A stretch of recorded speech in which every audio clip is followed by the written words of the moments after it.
Tous les soirs, de 7h à 9h, les grandes gueules du sport s'installent au micro du 104.5 et vous invitent au plus grand talk show quotidien jamais conçu en Haïti. L'opinion des stars, une exclusivité Galaxy. Sport et société, sport et politique, sport et santé, sport et développement. Un menu exceptionnel, un rendez-vous d'experts. Tous les soirs, de 7h à 9h, le sport n'est nulle part ailleurs que sur la radio du sport. Galaxy, le 104.5. Bonsoir chers amis, nous sommes heureux d'être avec vous en ce début de semaine. Vous savez, nous avons vécu plus d'un mois exceptionnel de football. On a l'impression qu'on a perdu un petit peu le nord, tellement les rencontres se sont succédées à un rythme extrêmement élevé. Hier, au début, on a eu une journée à 5 matchs, ensuite on a eu une journée à 4 matchs. Certains matchs se jouaient au milieu de la nuit, 11h du soir, minuit. En tout cas, on avait perdu un petit peu ses repères face à ces successions de matchs. Il a été très difficile de mémoriser des actions et de pouvoir suivre. À chaque fois, il fallait, heureusement qu'il y a le téléphone, à chaque fois, il fallait prendre ce téléphone pour se rappeler des différents résultats car il y a eu beaucoup de matchs. C'est vrai, du point de vue général, ça a permis à beaucoup de pays de se faire connaître, des pays de gagner en popularité, de gagner en sympathie et en respect à travers le monde. Du point de vue du point de vue purement football, ça a été difficile pour nous de suivre comme nous avions l'habitude de faire, de suivre les matchs point par point, chaque action, chaque minute.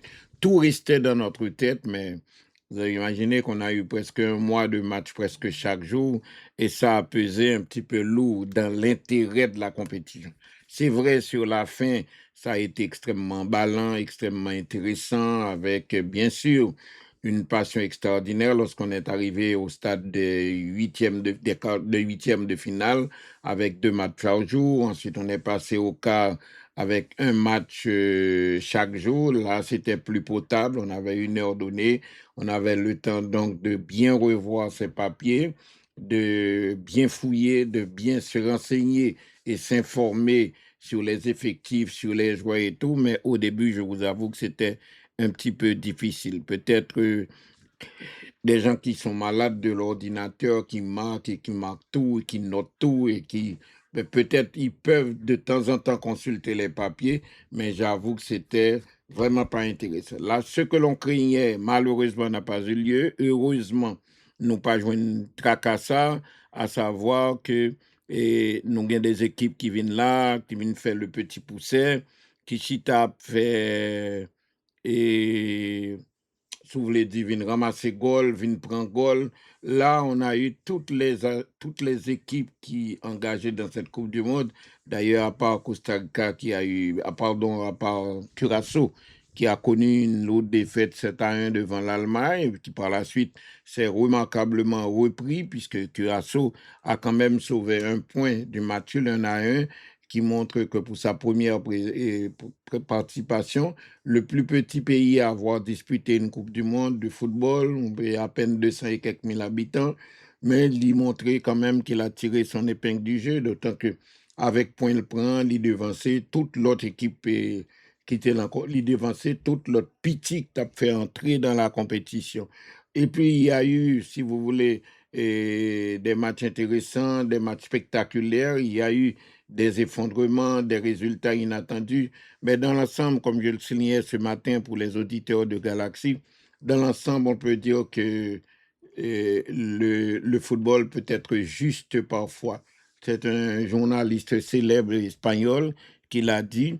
Effectivement, yo gagnons donc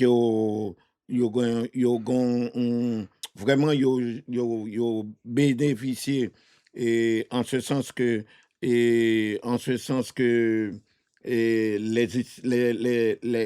au dernier moment il y a une certaine logique, une certaine hiérarchie qui a été respectée et je pense que quel que soit l'angle sur lequel on fait des analyses, il est clair que l'Espagne mérite son titre. C'est pas sans raison que l'Espagne n'a pas été battue depuis, pas jamais perdu depuis environ 37 matchs.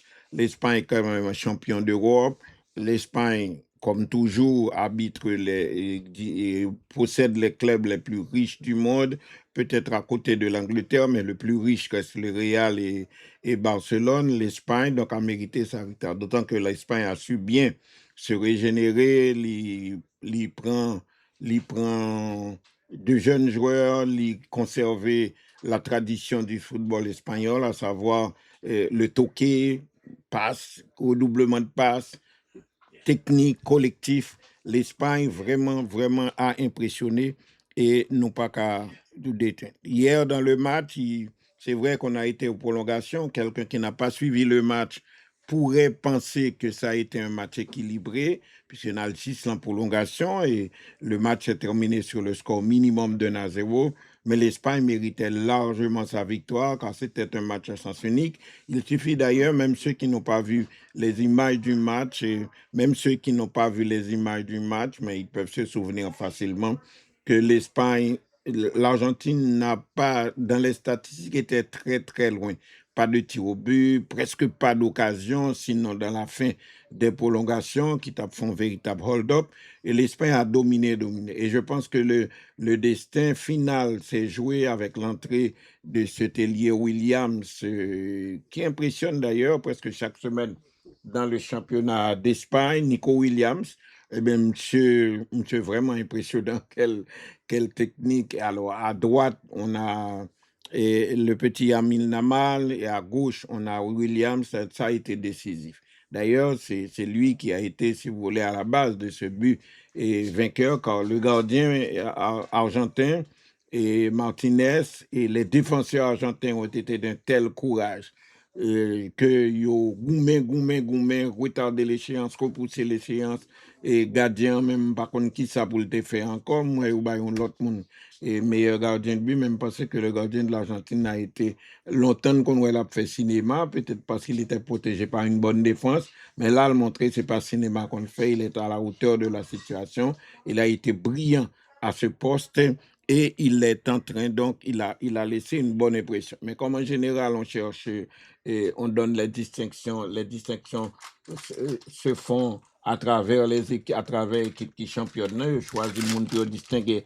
à travers l'équipe championne. Donc, c'est peut-être ça, il y a Unai, gardien Espagne là, et sur les deals, il y a tout et Yobali est meilleur gardien du tournoi. Mais c'était un belle tournoi. Ce n'est pas, et comme dirais-je, un plaisir des yeux comme autrefois. Le football s'est universalisé. Et comme je le soulignais ce matin et dans une petite conversation sur Galaxy, c'est pas même genre vent pour dire football Asie a joué tel genre, à savoir vif, yo petit, comme japonais ou comme chinois, football français a joué tel genre, football européen a joué tel genre. Tout le monde qui était qu'on a discuté football estimait que européen c'est engagement physique, c'est combativité, sud-américain c'est technique. Non, le jeu s'est universalisé. Il est vrai que majorité joueurs qui ont joué tournoi ça yo, une bonne partie là-dedans yo quitté les continents par yo très tôt.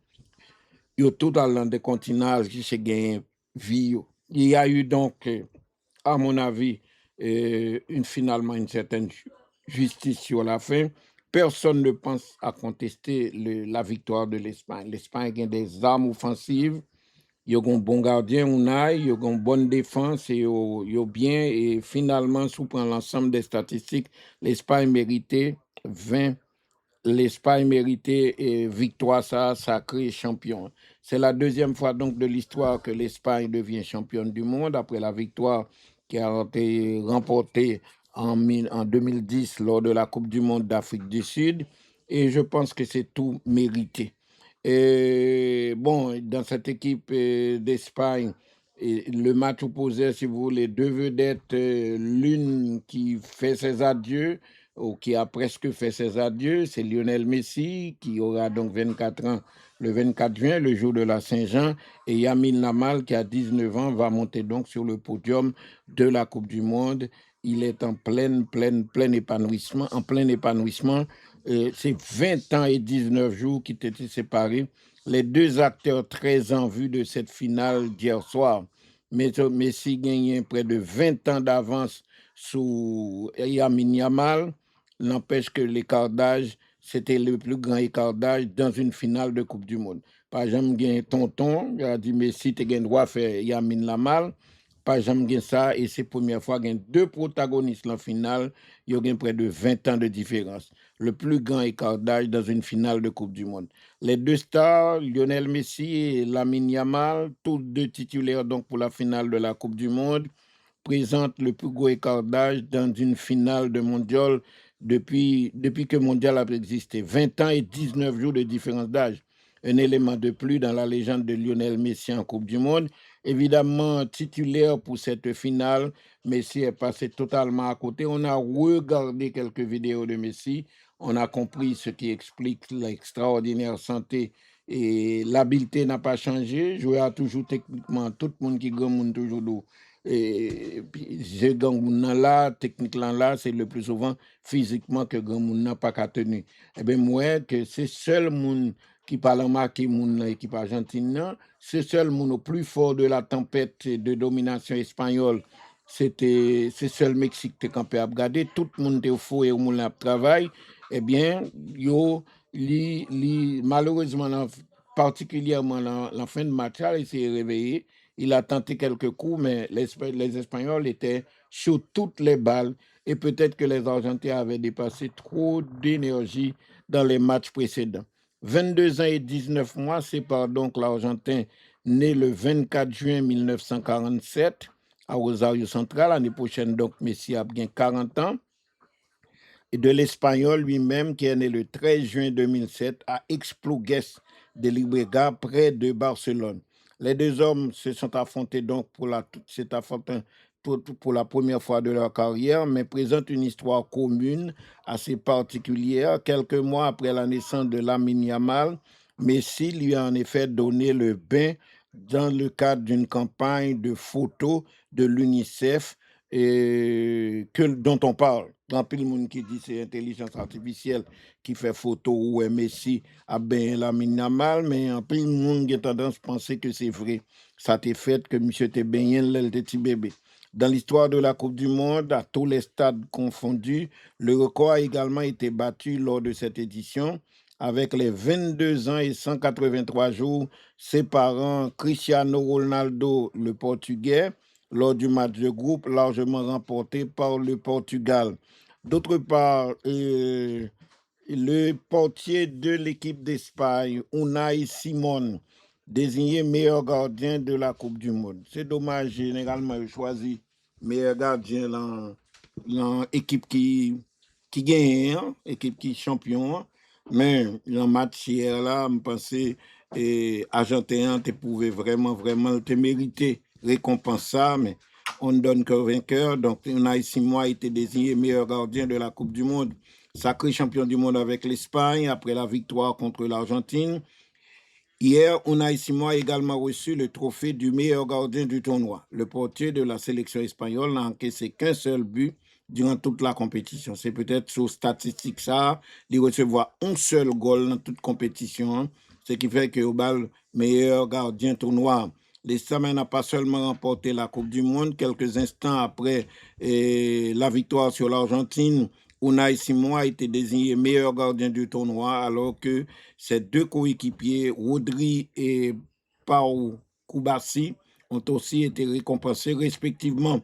Le trophée du meilleur joueur, c'est Rodri, et de meilleur jeune, Kubasi, qui remportait, donc l'Espagne font razial remporter tout le bail. Le portier de l'Atlético de Bilbao, Unai, succède donc à Emiliano Martinez, récompensé après le titre de la sélection argentine en 2022.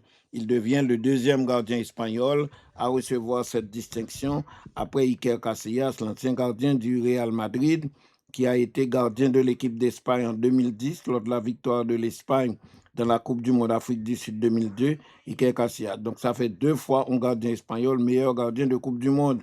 Et puis, cette Coupe du Monde, cette finale hier, t'es en pile chaud et très peu de football. On a dit ça. Et c'est une déception peut-être des puristes comme nous autres, et à savoir, il y a eu très peu de football. Équipe à gourmet, équipe à bataille, équipe à la limite de la brutalité. On a eu rarement des actions qui resteront gravées dans notre mémoire et qui étaient peut-être pas comme tirage en fait, qui te permettent de passer en demi-finale. En tout cas, tu as un pile chaud dans le stade là hier, New York, mais, mais très peu de football. L'ambiance était à l'américaine et une finale de Coupe du Monde qui gagne plutôt la mode américaine. La finale de la Coupe du Monde s'est déroulée donc dans une ambiance très américaine et le public s'est plutôt davantage intéressé au match entre l'Espagne et l'Argentine qu'au spectacle qui l'ont enrobé ce dimanche à New York. C'est vrai que mon yo kal nan football, c'est football yo remen, yo arrive yo pas garder ça spectacle qui qu'on fait américain yo même y a là ça yo qu'on aller plus pour spectacle là que pour jouer là. Une finale de Coupe du Monde s'achète très cher, et elle se mérite aussi puisque les files de spectateurs étaient longues comme l'attente d'un premier carton jaune argentin autour du MetLife Stadium à 4 heures du coup d'envoi. Il fallait tenir sous le cagnard, mais tout s'est fluidifié comme par magie. Les tribunes étaient déjà très remplies pour la petite cérémonie de clôture qui n'intéressait pas grand monde avant l'échauffement des deux équipes sur le terrain. C'est l'équipe qui est montée sur le terrain, qui commence à chauffer, que le public là vient chauffer. Metteur en scène du show de la mi-temps, Chris Martin faisait l'effort de parler espagnol au micro, mais il se trouve que le public était probablement venu pour voir du football. Mon football, ça fait football qui intéresse. Et les supporters de la sélection espagnole se fichaient autant du chanteur de Coldplay que les Argentins, clairement en surnombre. Presque, annoncé, près de plus de 50 000 Argentins. On pouvait le remarquer dès le matin autour de Times Square et à New York que les rues étaient inondées par une marée de blanc, une marée humaine en bleu et blanc après les vraies inondations de la veille. Le soleil était revenu au meilleur moment pour donner de magnifiques teintes au MetLife Stadium, pas accablé par la chaleur terrible qu'il faisait à l'intérieur. Donald Trump, d'ailleurs, préférait lui rester à l'ombre. Seuls les impressionnants escadrons de motards et les contrôles de sécurité, beaucoup plus poussés que lors des précédents matchs, trahissaient sa présence. Le président des États-Unis était invisible sur les écrans géants et aucun spectateur ne l'a donc vu accueillir le trophée en loge avec Gianni Infantino, le président de la FIFA, très discret aussi. Cela n'empêchait pas les Espagnols de adresser le chant qui a rythmé leur après-midi. Infantino est argentin. On chantait les fanatiques espagnols, histoire de faire donc peut-être pour protester contre, pour prévoir pour pas habituer pas faire coquin pour eux. Et donc espagnol t'a chanté fanatique espagnol. Il est probable que le président de la FIFA n'ait rien entendu car leur slogan était recouvert par les décibels de sonorisation stade-là. Et sonorisation stade-là était monté très haut dans le ciel de New Jersey quand l'hymne américain a été interprété par Jennifer Hudson. Un seul hymne, pas celui du Canada, pas celui du Mexique. États-Unis prend Coupe du Monde là pour lui, écarter pratiquement les autres pays organisateurs, puisque les États-Unis ne faisaient même pas semblant de partager la lumière éclatante lorsque Tom Cruise est apparu sur une estrade, toujours une bonne idée quand on est à peine plus grand que Lionel Messi. Et puis, il y a eu un show qui a retenu l'attention, qui a été spectaculaire pour ceux comme nous qui ont regardé le match à la télévision. Même senti, c'était tellement bien monté, c'était tellement bien préparé. Nous senti, c'est pas ton bail qui était live, c'est pas ton show que nous t'avons regardé qui t'a fait là. Les images étaient déjà enregistrées pour le show de la mi-temps. Il était difficile de savoir qu'on était là pour voir un match qui a d'ailleurs débuté avec 6 minutes de retard au moment où on a vraiment entendu pour la première fois les Argentins. S'il faisait moins de bruit qu'en 2022 lors de la finale à Doha au Qatar, le rêve était aussi brûlant. Il y avait comme un choc des cultures quand des insultes partaient des tribunes à chaque séquence tendue, pendant que des stars, Beyoncé, Rihanna, Jalen Brunson et des Knicks de New York défilaient sur leurs écrans. il y en avait sûrement davantage dans les loges que sur la pelouse pour le si attendu redouté chaud de la mi-temps. Allait-il exploser le programme de l'après-midi et mettre un peu plus le football au second plan? Il n'a fallu que 5 minutes pour installer la scène minimaliste et les écrans avertissaient le public. Pas perdu chaud, ça, son bel show. Le message était suivi puisque les 83 663 spectateurs étaient là pour quitter ou attendre l'apparition de Madonna. Problème, on ne l'a vu que sur les écrans et on l'a à peine distingué à côté de Ronaldo quand elle a fini par surgir au coin de la tribune. Vu du stade, le spectacle conçu pour la télévision, avec beaucoup de vidéos préenregistrées, était franchement décevant. Et Wayne Rooney, l'ancien footballeur anglais, depuis le plateau, depuis la télévision de la BBC d'Angleterre, paraissait très déçu. Supporters français croisés dans les coursives, Antoine était remonté. C'est claqué, on croyait que Madonna allait venir, on ne l'a même pas vu. Ce jeune glacier a ajouté quelques insultes qu'on ne peut pas retranscrire ici, mais il a quand même vu BTS, Justin Bieber et Shakira, assez de bon monde pour meubler une mi-temps qui aura finalement duré 27 minutes en se concluant sur une ode à l'amour universel. Donc, mi-temps plus longue que temps au bas là. Ce n'était pas vraiment la transition idéale pour accompagner le retour d'Enzo Fernandez et ses amis, pas venus pour se faire des copains. Personne ne pouvait plus parler de choses jusqu'au coup de sifflet final, qui n'a pas été la fièvre argentine. Alors que le peuple rouge chantait son bonheur très fort, il y eut les vivas Espagna, mon camp rouge après les vive l'Espagne, les Argentins, eux, se rabattaient aussi sur les fondamentaux et déployaient une banderole dans leur virage, l'entribunant, avec deux visages, ce bien sûr de Messi et le visage de Diego Maradona. Les seuls noms qui étaient imprimés sur les maillots des fanatiques argentins qui rencontrent donc, qui après le coup, il y a obligé de pour joindre pour que nous jouions les mains pour nous idole de la trempe de Lionel Messi. Il y a eu donc beaucoup de shows, en pile show, belles shows, mais qui était surtout belle pour mon cap sur la télévision et dommage peu de football. L'ambiance très américaine de la finale de la Coupe du Monde s'est déroulée donc dans une ambiance à l'américaine. Le public s'est davantage intéressé au match entre l'Argentine qu'au spectacle qui a été présenté avant hier à New York. Une finale de Coupe du Monde s'achète très cher et elle mérite aussi puisque les files de spectateurs étaient longues comme l'attente d'un premier carton jaune argentin autour de MetLife Stadium. Metteur en scène du show de la mi-temps, Chris Martin faisait l'effort de parler espagnol au micro, mais surtout que le public était probablement venu pour voir du football. Yo fait brio, presque pas occupé spectacle ou acteur qui t'a parlé. La finale de la Coupe du Monde s'est donc déroulée dans une ambiance très américaine et le public s'est davantage intéressé au match entre l'Espagne et l'Argentine remporté par les Espagnols, plutôt spectacle, mais pas tout ça. Le soleil était au rendez-vous, meilleur moment pour donner de magnifiques teintes au MetLife Stadium, pas accablé par la canicule pour autant. Donald Trump préférait lui rester à l'ombre.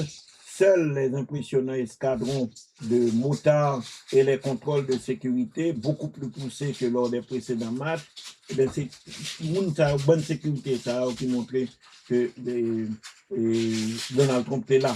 Le président des États-Unis était invisible sur les écrans géants et aucun spectateur ne l'a donc vu accueillir le trophée en loge avec Gianni Infantino, le président de la FIFA, très discret aussi. Nous connaissons depuis mon yo ouais, il y a des gens qui pour Trump dans le match là, il y a des gens qui contre Trump. Si vous avez une photo le paraît sur l'écran, vous avez tombé jouer, tomber crier, tomber relais et ça ne va pas de blesser, donc vous ne va jamais montrer écran sous et il ne va jamais montrer ni président Infantino ni surtout président Trump là écran géant dans le stade là. D'ailleurs, fanatique espagnol t'a joué, t'a plaigné, t'a chanté même Infantino et Argentin ont-ils lancé avant le match l'occasion de peur que l'arbitre pas prendre pour Argentine. Il est probable que le Suisse n'ait rien entendu car leur slogan était recouvert par les décibels de la sonographie. Ils ont été montés en pile, bruit, son la cabine côté président FIFA et à président Trump, il n'y a pas de autant de rien qui a passé dans ce stade-là. Si toutefois, il y a des gens qui t'a critiqué, qui t'a lancé parole, il y a un problème, mais il n'y a pas fait ça. Pas un seul mot pour le Canada. A signalé que les matchs comme Tadou a commencé, c'est à partir de là que nous avons commencé à vivre match. Toute sous présentation qui était faite avant, pas qui première fois d'ailleurs présenté comme ça, eh bien pas de gain vraiment, moun pas intéressé à ce qui a passé, c'est le match de vin. Vu le stade, le spectacle conçu pour la télévision avec un pile monde, pas intéressé moun. Ce n'était pas vraiment la transition idéale pour rencontrer pour nous un match où les moun yo vinn dans la Coupe du monde, yo paye cher mais c'est match yo vinn garder. À noter quand même que l'Espagne non seulement a remporté la Coupe du monde, mais a établi un record extraordinaire. Cela faisait hier le 38e match joué par l'Espagne, 38 matchs sans défaite.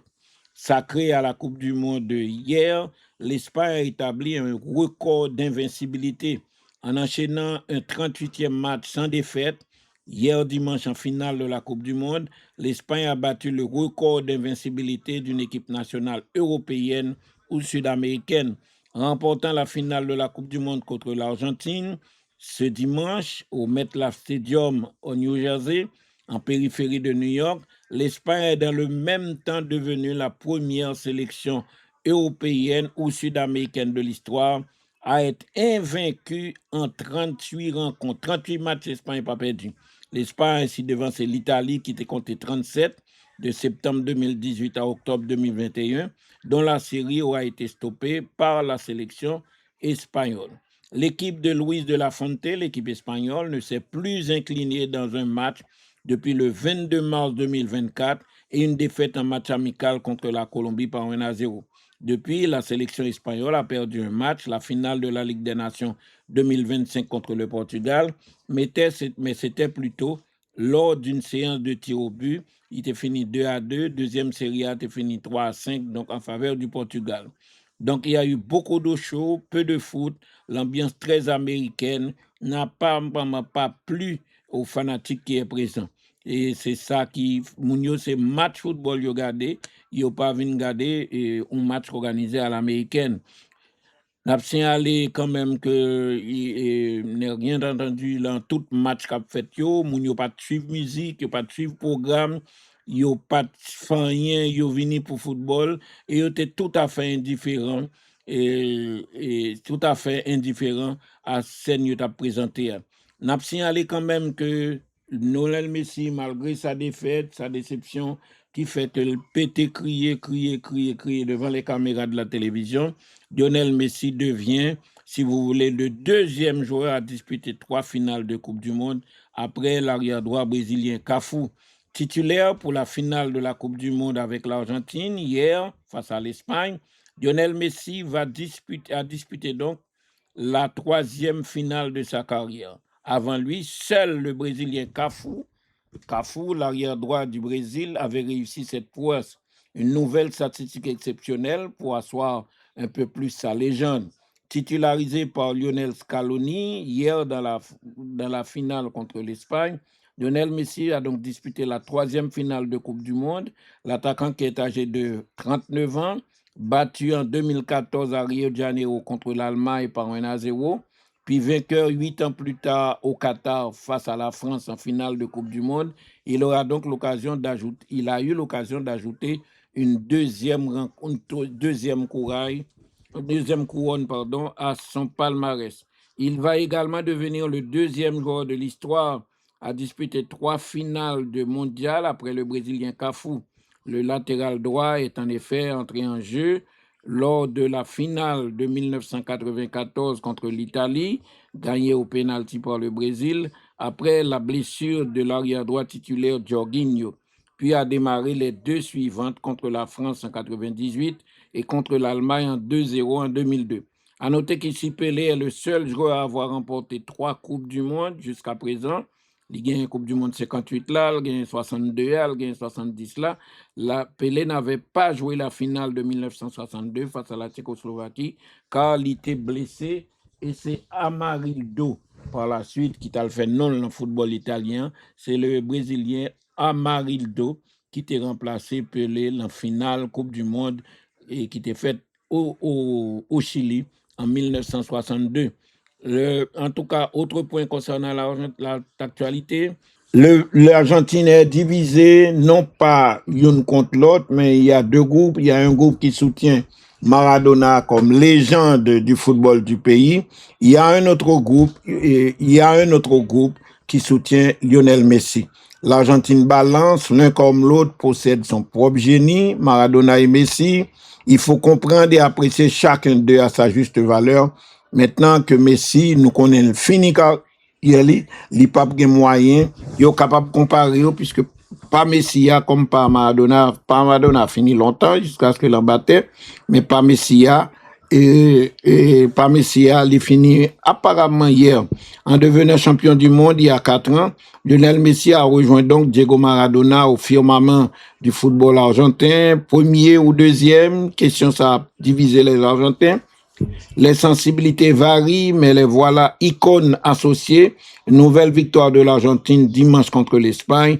Tranchait-elle le début? Malheureusement, cette victoire n'est pas venue et Messi a été battu. Donc, Kounia, il n'y a pas qui est pour considérer comme pigre. Même, je regarde tous les deux à jouer, même penser que la légende vraiment a été Diego Armando Maradona. L'Argentine est devenue polythéiste depuis le 18 décembre 22. Facile à retenir. Ce jour-là, Lionel Messi est devenu champion du monde. Jusqu'à cette date, le pays ne se connaissait qu'un seul dieu du ballon rond.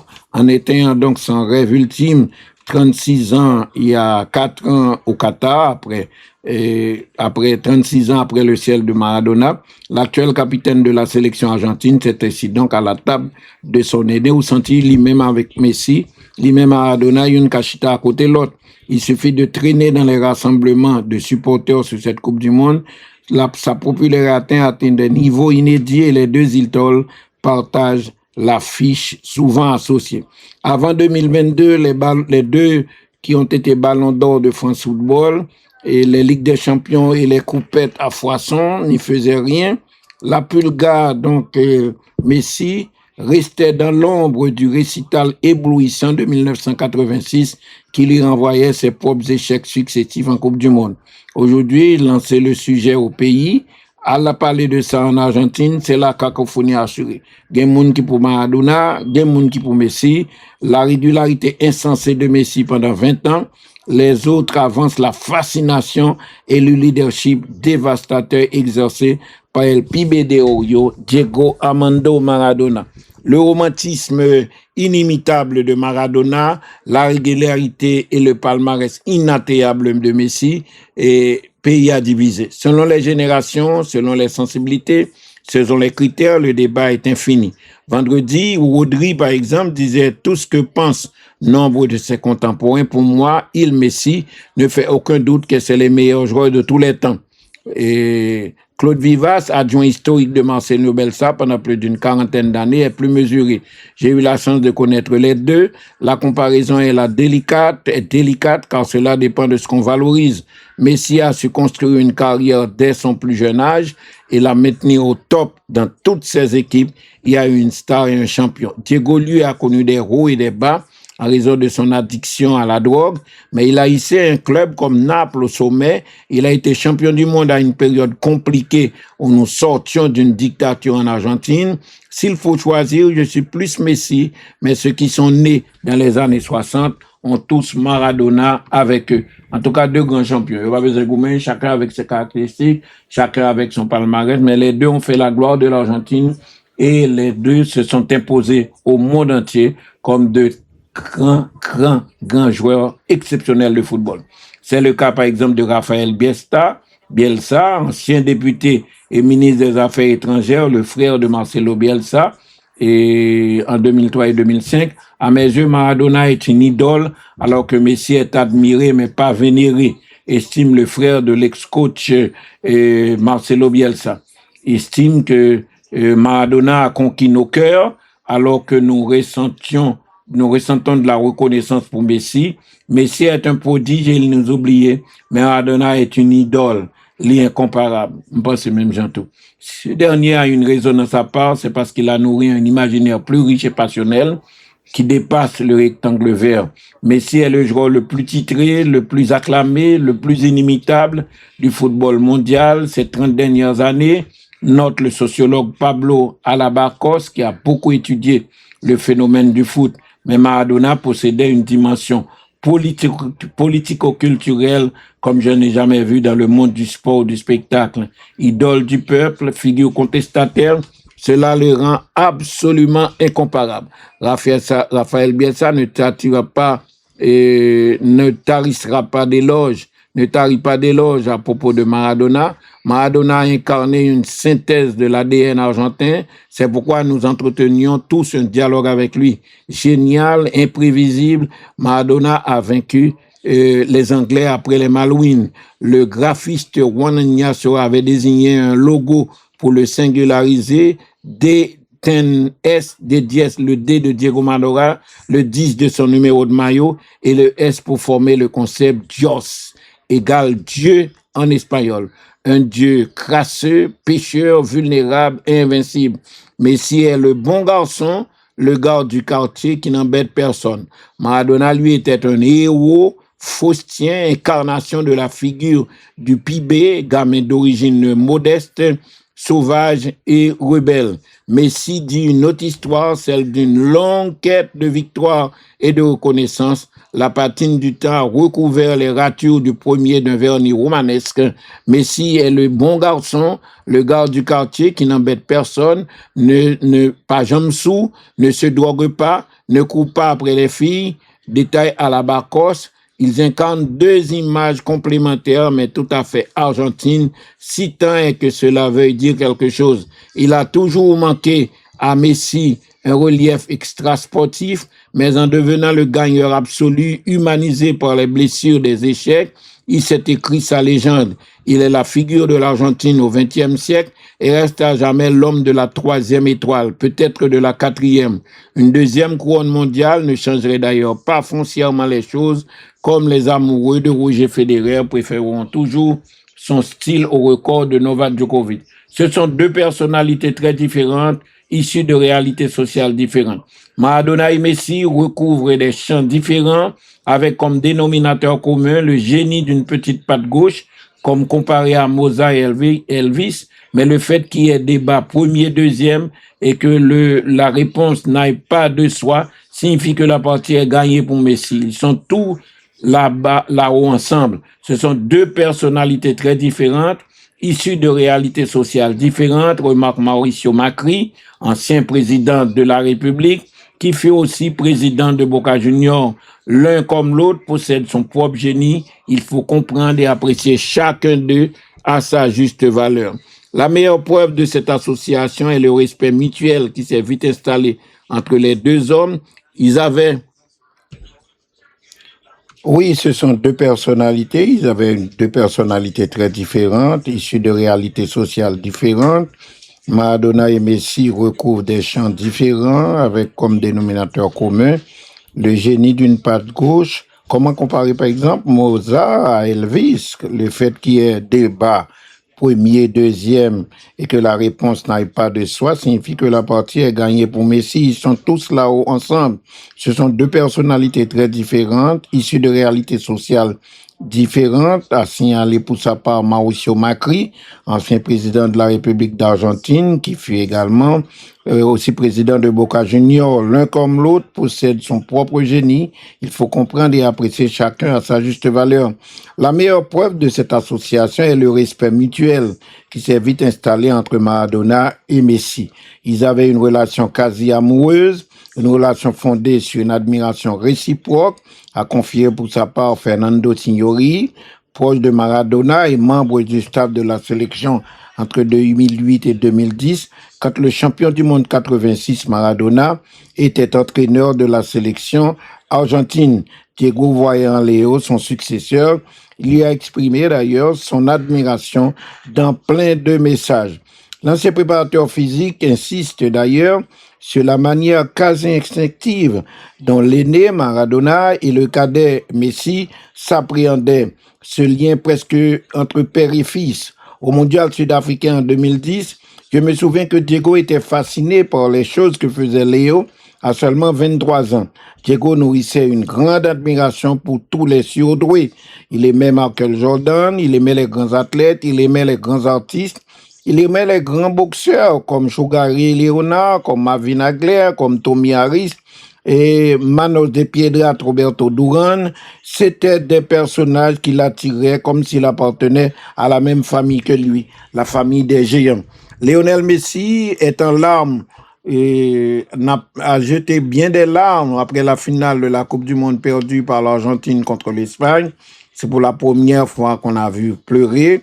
Peu après, en effet, la finale de la Coupe du Monde, qu'il a traversée comme un fantôme, totalement inaperçu, et finale perdue contre l'Espagne par 1-0 après prolongation, hier dimanche à New York. Lionel Messi n'a pas pu retenir ses larmes au moment d'aller chercher sa médaille d'argent. Le rêve de Lionel Messi s'est donc envolé. Hier dimanche, l'attaquant argentin n'a pas réussi à remporter une deuxième Coupe du Monde après 2022 en perdant en finale contre l'Espagne.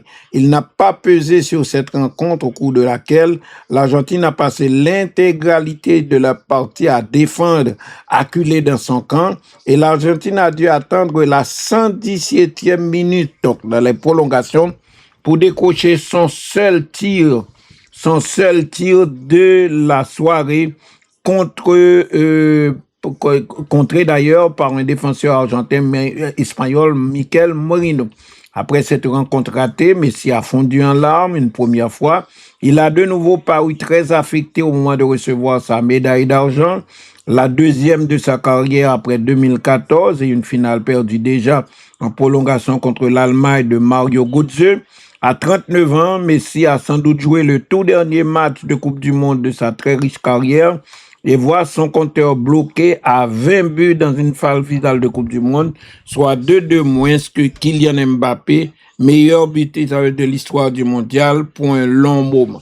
Nous changeons pile temps, pendant pile temps, nous qu'on a parlé souvent de Juste Fontaine, qui était le meilleur buteur de la compétition avec 13 buts, mais depuis, les choses ont changé. Voilà qu'Mbappé est à 22 buts. C'est peut-être une grande satisfaction du football français dans cette Coupe du Monde. À tout aller que la presse espagnole ne tarit pas d'éloges sur le triomphe de l'équipe espagnole, quelque chose de très surprenant. Les gens en Argentine aussi ont fêté la performance de leur équipe nationale, l'Argentine, malgré sa défaite. C'est surprenant, dans les principales villes de toutes les provinces de l'Argentine, les gens se sont rassemblés dans les principales places publiques pour fêter la performance de la sélection argentine. Connaissant le peuple argentin, c'était assez étonnant. Malgré sa défaite contre l'Espagne, les fanatiques vivent ce match comme un échantillon de la supériorité de l'équipe nationale. Au lendemain du titre de la sélection espagnole, également en Espagne, là on ne manque pas d'adjectifs pour qualifier la performance de la sélection espagnole. La presse espagnole estime d'ailleurs que le football est parfois juste. Quelques heures après le sacle de la sélection espagnole à la Coupe du Monde, les quotidiens espagnols ont glorifié la performance collective de l'équipe espagnole sans manquer de souligner le contraste avec la mauvaise image montrée par la sélection argentine 1-0 après prolongation, mais beaucoup de gestes de brutalité. De part et d'autre, il est vrai, mais moins du côté espagnol que du côté argentin. Au vu des files à l'entrée de certains marchands de journaux en Espagne ce matin, il fallait parfois s'armer de patience aujourd'hui en Espagne pour lire la presse du jour. Tout le monde tape marché, acheter journal ou pas de cas joindre pour acheter. Cette presse que les fans de la sélection espagnole garderont précieusement a évidemment accordé une très large place à la deuxième étoile glanée dimanche soir par les hommes de Luis de la Fuente aux dépens de la sélection argentine.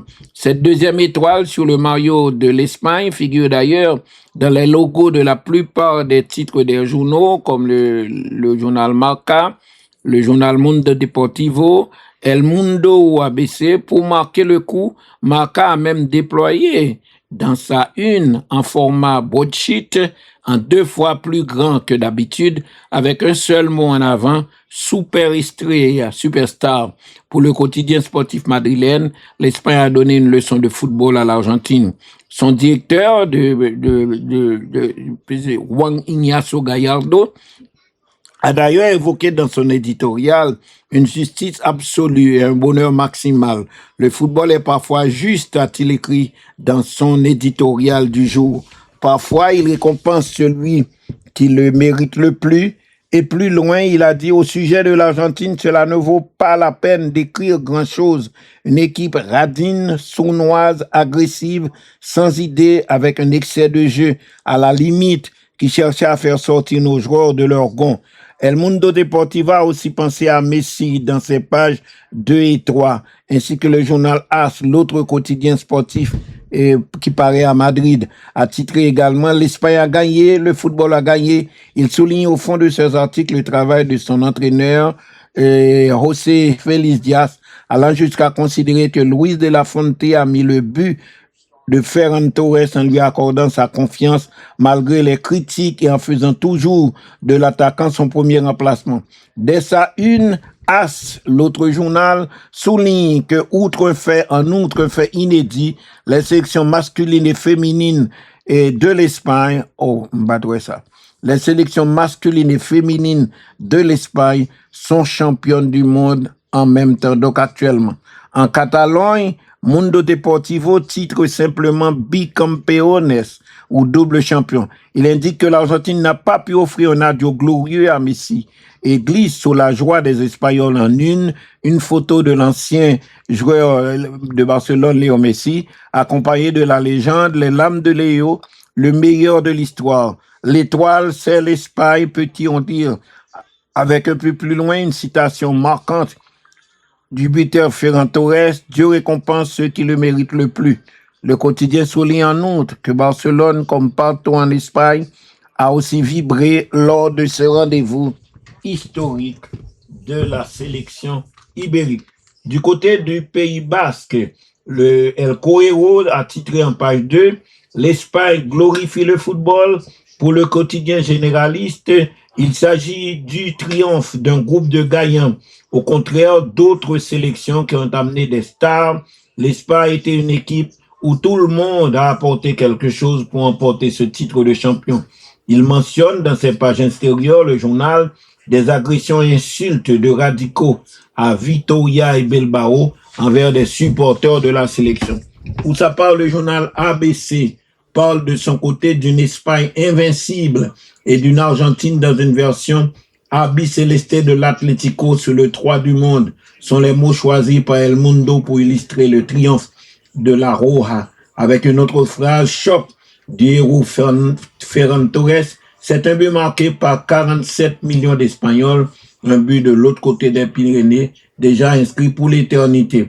Et puis, c'est une Coupe du Monde qui laissera un goût amer dans bien des domaines. En effet, prix des billets, visa et mi-temps long, arrêt de jeu, trompe et Balogun, un commentateur suisse a déshabillé la FIFA en pleine remise de trophées. Pourtant, il travaille pour la télévision nationale suisse. David Lemos, commentateur de la radio-télévision suisse, diffuseur officiel de la Coupe du Monde ensuite, s'est lancé dans une diatribe à l'encontre de la FIFA pendant la remise du trophée en direct. Sa tirade a été saluée sur les réseaux sociaux. La diffusion de la Coupe du Monde sur son antenne ne l'a pas empêché de profiter d'une liberté de ton totale. Dimanche soir, le commentateur de la radio-télévision suisse ne s'est pas contenté de décrire les images de la joie espagnole. À l'instant où Rodri a soulevé le trophée du mondial, David Lemos a préféré citer les nombreuses controverses qui ont émaillé cette Coupe du Monde 2026. C'était sans doute la Coupe du Monde la plus mercantile de l'histoire, l'une des plus politisées aussi. S'était lancé le journaliste Gianni Infantino l'avait présenté comme la plus belle qui soit arrivée à l'humanité, à peu de choses près. Ce qui est sûr, c'est qu'elle aura remporté plus que jamais auparavant, là où certaines chaînes peuvent se montrer frileuses. a critiqué un produit qu'elle diffuse, le commentateur suisse ne s'est pas arrêté là. Sa tirade a été saluée sur les réseaux sociaux qui ont salué le courage de ce reporter du service public suisse. Un politique s'est immiscé au cœur du jeu. Nous n'oublions pas, même si les stades étaient pleins, les prix qu'ont dû payer les personnes qui n'ont pas des moyens considérables, parfois sans pouvoir, au final ne serait-ce qu'entrer dans le pays si leur nationalité n'était pas la bonne, qu'ils soient fans, journalistes, arbitres, parfois comme le Somalien Omar Hartan a poursuivi David Lemos. On pense aussi au traitement inacceptable de l'équipe d'Iran qui n'a pas pu défendre ses chances correctement dans ce tournoi. Lancé, le journaliste du diffuseur officiel a logiquement évoqué le cas Folarin Balogun. On aura vu un président se vanter d'avoir appelé le président de la FIFA pour faire annuler la suspension d'un joueur. Il souligne aussi qu'un politique s'est immiscé au cœur du jeu, Donald Trump en l'occurrence, avant de conclure sur les quarts-temps et la mi-temps de la finale qui a duré près de 30 minutes. Lors des Jeux olympiques d'hiver en 2026, un commentateur de la même chaîne avait questionné la présence d'un athlète israélien qui avait posté plusieurs messages sur les réseaux sociaux.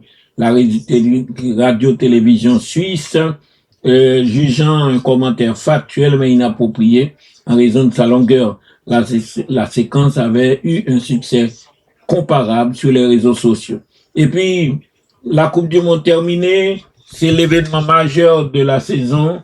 Les résultats et les statistiques de la Coupe du Monde auront un impact certain, à coup sûr un impact sur l'attribution du Ballon d'Or de France Football et peut-être du Ballon d'Or de la FIFA. L'Espagne prend la tête du classement de la FIFA, classement des équipes nationales. Après sa victoire contre l'Argentine en finale de la Coupe du Monde, l'Espagne est devenue numéro 1 au classement FIFA. Après sa victoire contre l'Argentine, la sélection argentine qui dominait ce classement avant la compétition n'a pas pu conserver sa première place. L'Espagne domine donc le football mondial à tous les niveaux. Au terme de son parcours incroyable, la sélection espagnole s'est imposée aux dépens de l'Argentine. Elle a chippé dans le même temps la première place du classement FIFA à son adversaire, l'Argentine. Les protégés de Luis de la Fuente retrouvent donc leur trône seulement après 6 mois après l'avoir quitté en janvier dernier. Plus largement, ils ont quitté le podium du classement FIFA depuis le 18 juillet 2024. Après leur victoire lors de l'Euro. L'Argentine, de son côté, perturbée, continue avec la malédiction de la première place de ce classement FIFA. Depuis la création du classement FIFA en 1993, jamais l'équipe qui était en tête avant le début de la Coupe du Monde n'a remporté la compétition par la suite. La sélection argentine n'est pas passée loin d'infirmer cette théorie. Le Brésil a failli le faire lors de la Coupe du Monde 2002, mais a récupéré la tête du classement FIFA le 1er juin, soit le lendemain du début de la compétition. D'autre part, lors de la cérémonie protocolaire, l'Espagnol Borja Iglesias a bien serré la main de Donald Trump, mais pas l'Argentin Cristiano Romero. Après la victoire de l'Espagne contre l'Argentine en finale de la Coupe du Monde, la cérémonie protocolaire s'est mise en route. L'Espagnol Borja Iglesias, malgré ses réticences, a serré la main du président des États-Unis. L'Argentin Cristiano Romero ne l'a pas fait, mais cela ne semble pas être politique. Comme à l'issue de chaque finale de Coupe du Monde, une cérémonie protocolaire est mise en place pour remettre les différentes distinctions du tournoi. Les Argentins ont été les premiers récompensés avec une médaille de finaliste suite à leur défaite. Chacun leur tour, les protégés de la Scaloni ont reçu leur récompense pour leur parcours qui a été pour le moins éprouvant. Gianni Infantino, le président de la FIFA, et Donald Trump, président des États-Unis, qui était en charge de remettre les récompenses, à l'image de l'édition 2022, lorsque l'émir du Qatar avait remis les distinctions aux joueurs. L'un à côté de l'autre, les deux hommes ont donné chacun à leur tour, leur médaille à un joueur. Le défenseur argentin Cristiano Romero, décoré par Infantino, n'a pas serré la main de Trump. En effet, ce dernier venait juste de donner sa médaille à Julián Alvarez. Le chef de la Maison-Blanche s'est tourné vers la personne en charge de leur fournir des médailles au moment où Romero, lui, est passé devant lui. L'Argentin a décidé de passer son chemin plutôt d'attendre que le 47e président des États-Unis se retourne. Son geste ne semble pas politique pour autant. En tout cas, Iglesias n'a pas regardé Trump dans les yeux après les joueurs de la sélection argentine. Ceux de la sélection espagnole ont également eu le droit à leur médaille en or cette fois-ci. Borja Iglesias, connu pour son engagement contre le racisme et l'homophobie, avait déclaré à contre-cœur qu'il allait serrer la main de Donald Trump. Je n'ai pas envie d'aller en prison, j'espère le saluer à un moment où nous serons tous très heureux et que ça se passe très vite et que je puisse oublier. Dans les faits, celui qui s'était offusqué du prix des billets pour la finale a bien serré la main du président des États-Unis sans pour autant le regarder dans les yeux. Décoré de la médaille par Gianni Infantino, il est rapidement passé malgré le good job que lui a adressé le président des États-Unis. Le footballeur aux origines vernies, attaquant de tous les combats contre 9 sélections sous la tunique espagnole. Et puis, sacrée championne du monde dimanche face à l'Argentine, l'Espagne a bénéficié d'une journée de repos supplémentaire pour continuer, pour préparer ça. Alors, on se demande, est-ce que l'équipe qui bénéficie d'un repos supplémentaire avant Valls là, ils ont constaté l'équipe qui bénéficie de repos en guillemets toujours gagné et Coupe du Monde là. C'est-à-dire, il n'y a pas jamais joué demi-finale le même jour, il y a toujours une jeudi, une demain, et puis l'équipe qui joue par l'avant le plus souvent gagne. Est-ce que cela est dû au fait que les gens jouent supplémentaire de repos par rapport à l'adversaire qui va jouer finale là? En tout cas, on verra bien, mais les statistiques montrent que l'équipe qui bénéficie d'un jeu de repos est toujours qualifiée est toujours gagné finale là sous l'autre adversaire là. D'autre part, il faut le noter, Kylian Mbappé devient meilleur buteur de la Coupe du Monde 2026. Lionel Messi est deuxième. Avec 10 réalisations en 8 matchs, Kylian Mbappé termine meilleur buteur de la Coupe du Monde, le capitaine de l'équipe de France, devant Lionel Messi qui a marqué 8 buts, tandis que Jude Bellingham avec 7 buts complète le podium. Kylian Mbappé finit seul au sommet après un duel à distance avec Lionel Messi tout au long de la compétition. Le capitaine de l'équipe de France a bouclé la Coupe du Monde 2026 en tête du classement des buteurs. Avec 10 réalisations en 8 apparitions, au plus de ses 4 passes décisives, l'attaquant du Real Madrid a été décisif sur plus de 2 tiers du tournoi. Il conserve aussi son titre de meilleur buteur du mondial au Qatar en 2022, au cours duquel il avait marqué 8 fois. Finaliste avec l'Argentine contre l'Espagne, Lionel Messi termine quant à lui avec 8 buts. Le podium est complété par Jude Bellingham, buteur lors de la victoire de l'Angleterre contre la France dans la petite finale. Le milieu anglais, Bellingham, boucle le tournoi donc avec 7 réalisations et une passe décisive, une offrande qui lui permet de dévancer Erling Haaland, lui aussi, auteur de 7 buts, le Norvégien dans ce tournoi. Le classement des buteurs donc, après la Coupe du Monde, Kylian Mbappé est meilleur avec 10 buts, Lionel Messi est deuxième avec 8 buts, Jude Bellingham est troisième avec 7 buts, de même que Erling Haaland qui a marqué 7 buts est troisième. 6 buts, c'est Ousmane Dembélé pour la France, Harry Kane pour l'Angleterre. 5 buts, c'est Michael Orizala pour l'Espagne. 4 buts, c'est Vinicius Junior pour le Brésil. Ismaïla Sarr du Sénégal et Julian Quinones du Mexique. Nous venons gagner joueur qui marque club, un club qui débaille plus joueur qui baille goal. Eh bien, Paris Saint-Germain, c'est lui qui gagne plus goal. Paris Saint-Germain gagne près de 22 goals qui marqués par joueur. Et, il baille 16 goals Paris Saint-Germain. Dembélé baille 6, Bakola baille 3, Hakimi baille 1, Doué baille 1, Ruiz baille 1, Ramos baille 1, Mbaye baille 1, Joao Neves baille 1, Mendes baille 1 but. Ça fait au total, Paris Saint-Germain, c'est club qui gagne plus joueurs que marqué goal. Après ça, on gagne Arsenal, Saka baille 3 goals, Havertz baille 3 goals, Trossard baille 2 buts. Même s'il y a joué dans plusieurs équipes nationales différentes, il y a baille goal. Bayern de Munich gagne 4 goals 4 joueurs qui baille goal, Harry Kane qui baille 6, Musiala qui baille 1, Diaz qui baille 1, ça fait au total de 8 goals.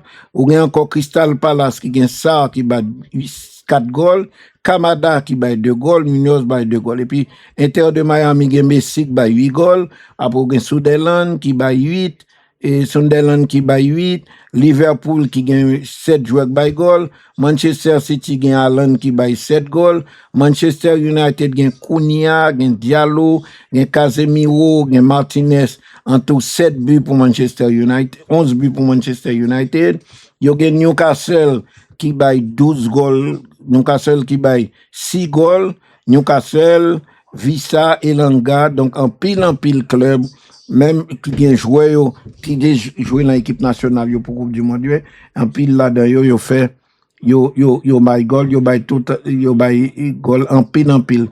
En pile l'équipe c'est une seule, comme Atlanta United, comme Alsmar, en pile l'équipe yo ont joué, mais quand même yo distingué yo, en pile dans le championnat ça, et yo bay toute qualité. Même Neymar sorti dans liste là avec Santos du Brésil qui bay un goal.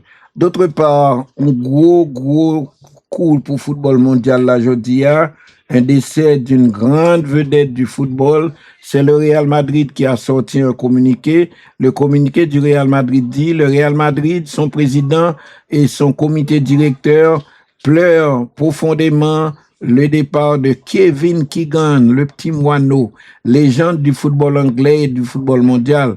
Le Real Madrid voudrait exprimer ses condoléances et son amour et ses condoléances et sa douleur à sa famille et vraiment à l'occasion de la mort de Kevin Keegan.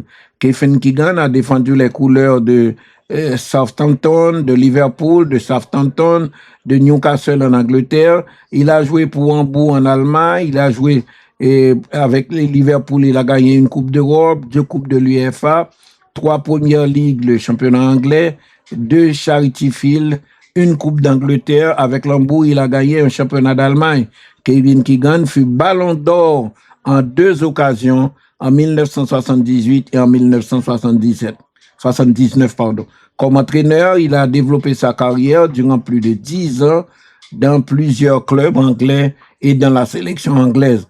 En 1982, il a reçu l'ordre du Royaume britannique. Kevin Keegan est mort aujourd'hui à 75 ans d'âge et le Real Madrid lui souhaite de se reposer en paix. À noter également Inaki Williams, celui qui a donné la victoire, qui a marqué le but victorieux pour l'Espagne lors de la finale de la Coupe du Monde, donc nouveau champion du monde avec l'Espagne, et a reçu des compliments de Inaki Williams. Inaki Williams, c'est le frère de Nico Williams, et qui lui a donné un message qui intéressait tout, qui est très touchant. Tu as fait en sorte que des millions d'immigrés se sentent fiers en Espagne. Après la victoire de l'Espagne en finale de la Coupe du Monde, hier soir, Inaki Williams a rendu un bel hommage à son frère Nico, sacré avec la sélection espagnole, en glissant un message sur l'immigration. L'un représente l'Espagne, l'autre le Ghana. L'un est devenu champion du monde dimanche soir et l'autre en est ravi. Dans ce message publié sur les réseaux sociaux, Inaki Williams a rendu hommage à son frère Nico, sacré champion du monde, suite à la victoire de l'Espagne sur l'Argentine, en faisant part de sa fierté. Tu as fait l'histoire, a-t-il écrit à son frère, mais au-delà du trophée, tu as fait en sorte que des millions d'immigrés comme nos parents se sentent fiers, que leurs futurs enfants puissent un jour vivre ce que tu as vécu et que des millions d'Espagnols compatissent à notre histoire qui n'est pas seulement la nôtre, mais celle de toutes les personnes qui laissent tout derrière elles pour venir dans un pays étranger et cherchant un avenir meilleur. Parce que tu as touché le ciel du bout des doigts et tu as démontré qu'avec du travail et de l'effort, tout est possible. Inaki Williams, qui est âgé de 32 ans, est né, lui, pour sa part à Bilbao, mais a décidé en 2022 de jouer pour la sélection nationale du Ghana, où il a joué 28 matchs, a marqué 2 buts, le pays de ses parents. Après avoir honoré une sélection avec l'Espagne en 2016, Nico Williams, qui est âgé de 24 ans, est lui né à Pamplona en Espagne et joue pour l'Espagne également depuis 2022. Il en est à 36 sélections avec l'Espagne Il a marqué 6 buts avant la Coupe du Monde. Il a remporté la Coupe du Monde 2024. Et puis, des problèmes en ce moment se posent. Beaucoup d'interrogations sur l'avenir de Messi, mais également sur l'avenir de l'entraîneur d'Argentine qui a échoué en finale hier contre l'Espagne. Lionel Messi et Lionel Scaloni, on se pose bien des questions sur leur avenir. Après la défaite en finale de la Coupe du Monde contre l'Espagne, les incertitudes entourant Lionel Messi et Lionel Scaloni jettent un flou sur l'avenir de la sélection argentine arrivée à la fin d'un cycle. Qui grand joueur Argentine pourra le compter sous lui? Qui grand buteur que le pourra le joindre?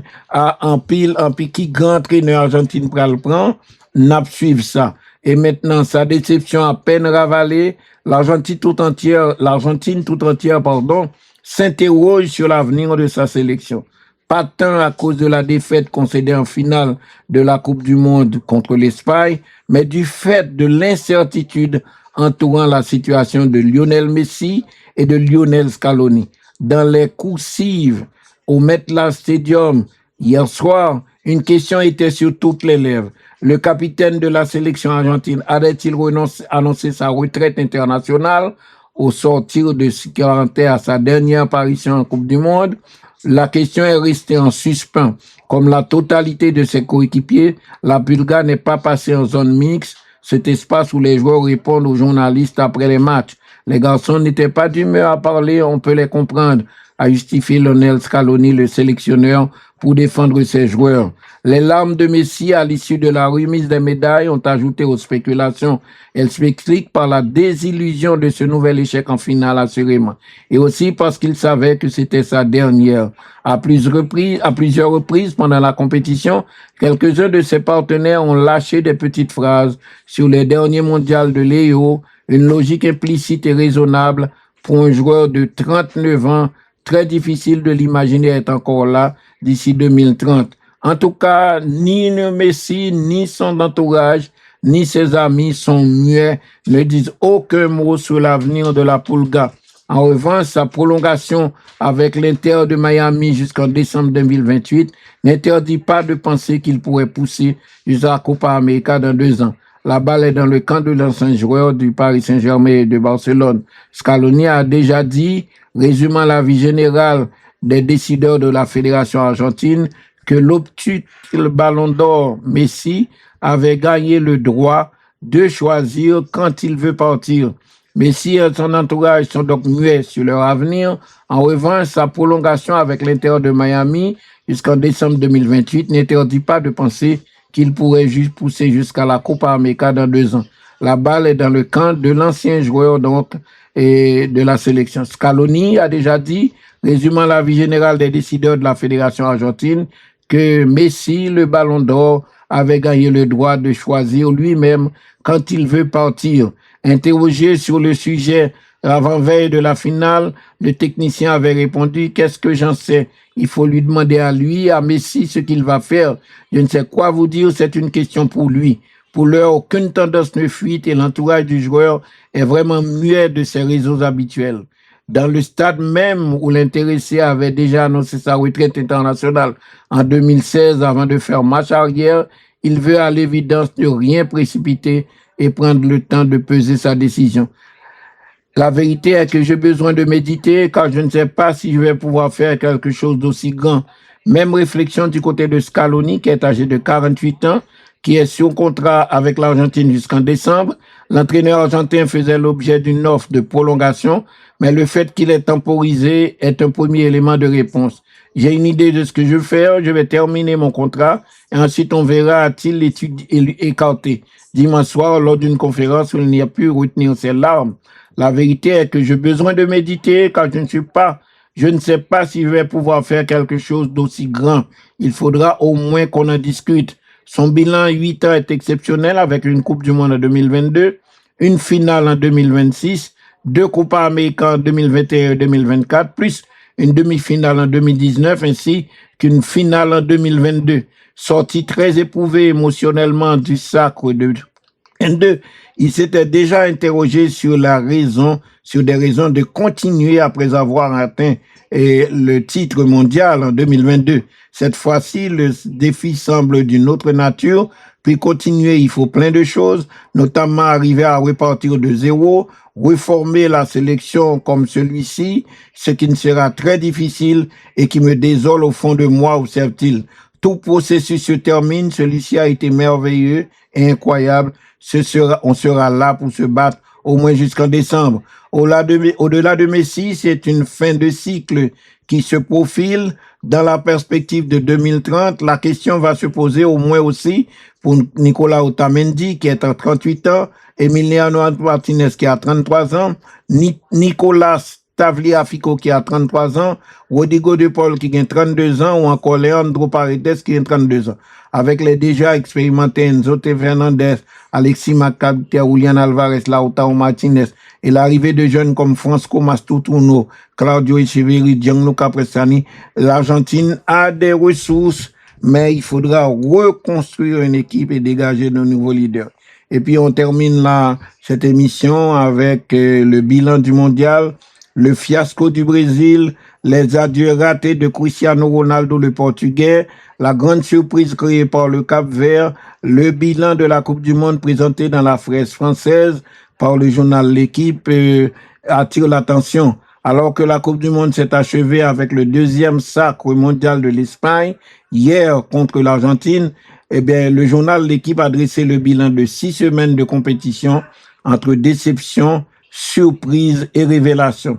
Le fiasco, ça a été le Brésil, avec Carlo Ancelotti à sa tête. Le Brésil devait retrouver un peu de sa superbe, mais les matchs de qualification dans la zone Amérique du Sud, 5e avec 6 défaites, et la prestation de mars face à la sélection française avait éveillé des premiers doutes. Le retour tant espéré de Neymar, finalement convoqué pour la première fois depuis 3 ans, a ému le pays et lui aura donné du souffle, mais ça n'a pas suffi.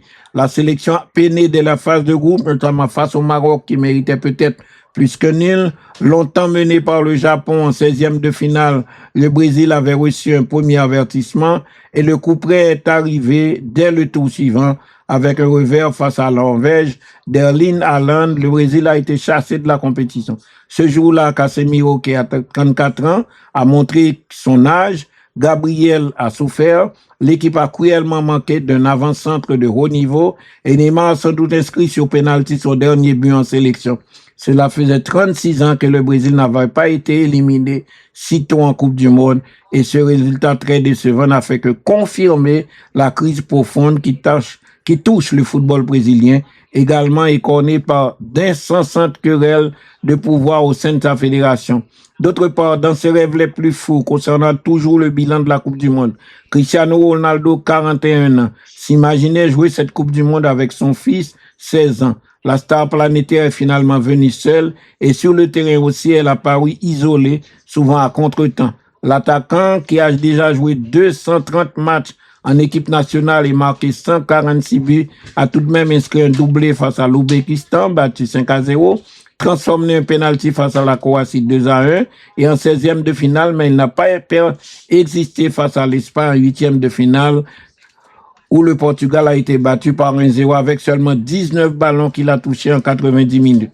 L'adoration du public n'a pas suffi. L'enfant de Portugal a semblé à bout de souffle et l'étiquette de boulet lui collait davantage que celle de sauveur de la nation.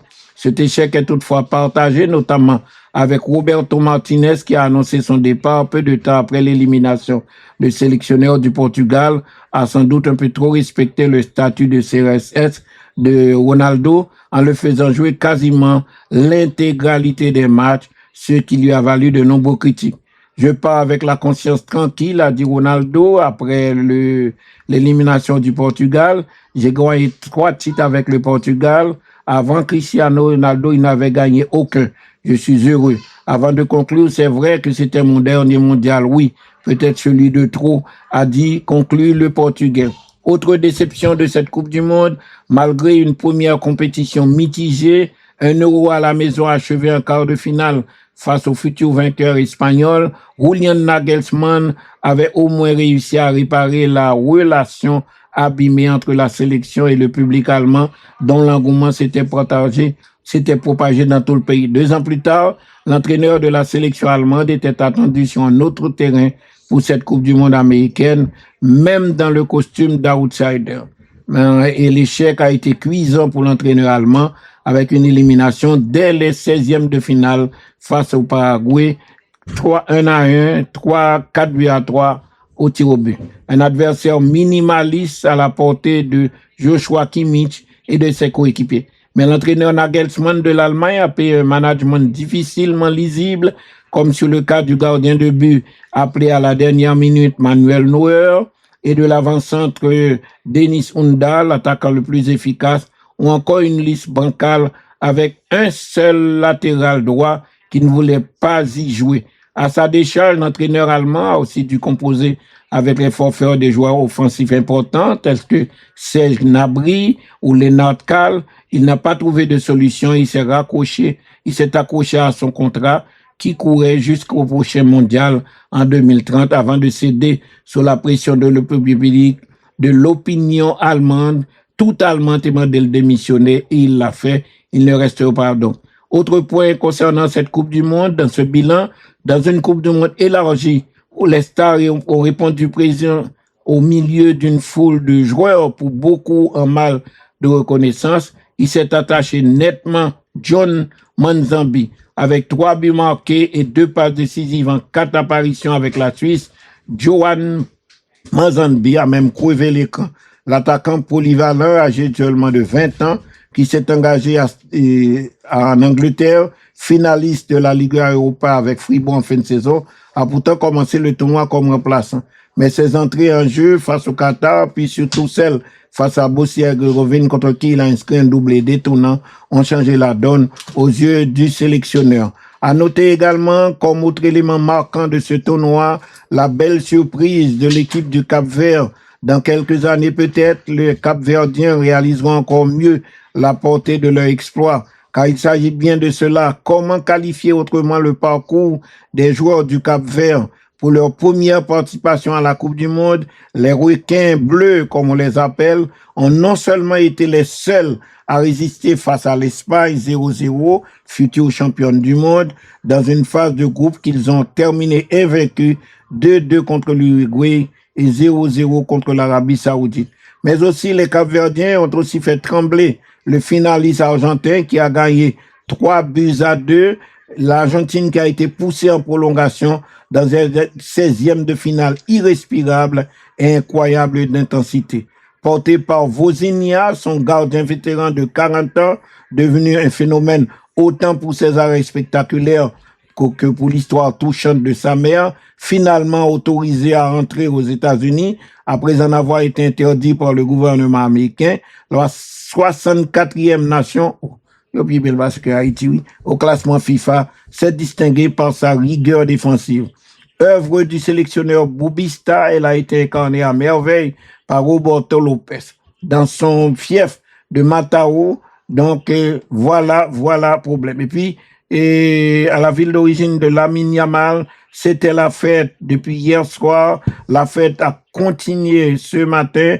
Les rues de la ville étaient bondées de fanatiques qui suivaient la finale et qui sont restés faire la fête dans les rues et sur toutes les places. Ce n'est pas le seul Barcelonais qui a été espagnol de la 2e étoile décoché dimanche soir aux dépens de l'Argentine. On est heureux dans cette ville de Matao, d'où est originaire Lamine Yamal. Bon, l'heure nous fait la guerre. Nous sommes heureux de vous retrouver. Demain, on sera encore au rendez-vous. Nous parlerons de mondial, mais nous parlerons également de l'actualité internationale, car si la CAI nous ne pas connaît qu'il n'a pris un championnat après près de 7 ans, mais dans tous les pays du monde, le championnat a repris. Le Mexique, il y a des matchs qui se jouent dès le lendemain de l'élimination du Mexique. En Amérique du Sud, partout, les championnats ont repris. Dès que ils finissent de jouer Coupe du Monde, dès qu'ils ont éliminé de Coupe du Monde, ils ont commencé à jouer la CAI. En football, pas de pause en dehors de la saison, nouvelle saison donc, a donc commencé et ils ont continué à jouer. C'est comme ça, il faut travailler la CAI chaque jour pour espérer un jour ou capable d'arriver loin en compétition internationale.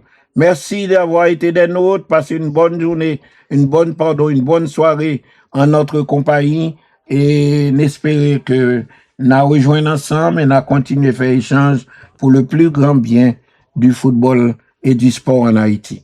Bonne nuit à vous tous. Tous les soirs, de 7h à 9h, les grandes gueules du sport s'installent au micro du 104.5 et vous invitent au plus grand talk show quotidien jamais conçu en Haïti.